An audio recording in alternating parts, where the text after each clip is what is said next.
বিশ্বনবী ফাতেমারে বললেন, ফাতেমা, আলী কোথায়? ফাতেমা বলল, আপনার জামাই আলী আমার সাথে ঝগড়া করে বাইরে গেছে। বিশ্বনবীর চেহারাটা আগুনের গোলার মতো লাল হয়ে গেল। বিশ্বনবী ডেকে বললেন, ফাতেমা, তুমি বিশ্বনবীর মেয়ে হতে পারো, কিন্তু আলী তোমার স্বামী।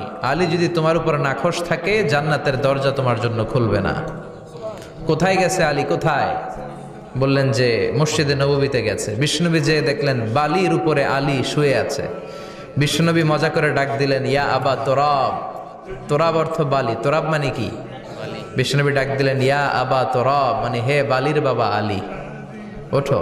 এখন আলী ওঠে না, রাগ করে আসছে। বিশ্বনবী এদিক দিয়ে তাকায়, আলী ওইদিকে তাকায়। বিশ্বনবী ওদিকে আসলে আলী এদিকে তাকায়। মনে মনে করে এতক্ষণ আপনার মাইয়াই গুতাইছে, এখন আপনি গুতাইতেছেন। বিশ্বনবী যাই বললো, আলী রাগ করো না, ওঠো, তুমি আমার চাচাতো ভাই, আমার ঘরেই তো তুমি মানুষ হয়েছো। ঘাপটি মেরে হাতটা ধরে টান দিলেন। সাইয়েদনা আলী উঠতে বাধ্য হলেন। বিশ্বনবী কারো হাত ধরে টান দিলে ওই লোক বসে থাকতে পারে? উঠে গেলেন, ঘরে নিয়ে আসলেন।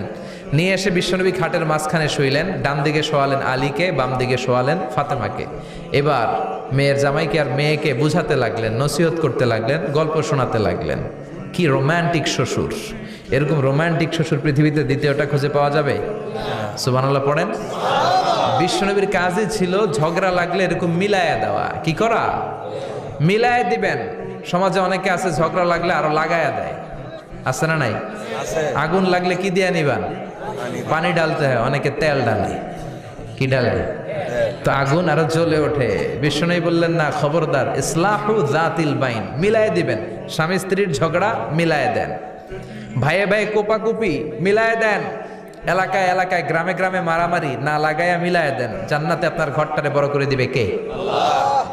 বিশ্বনবীর কাজ ছিল মিলায়া দেয়া।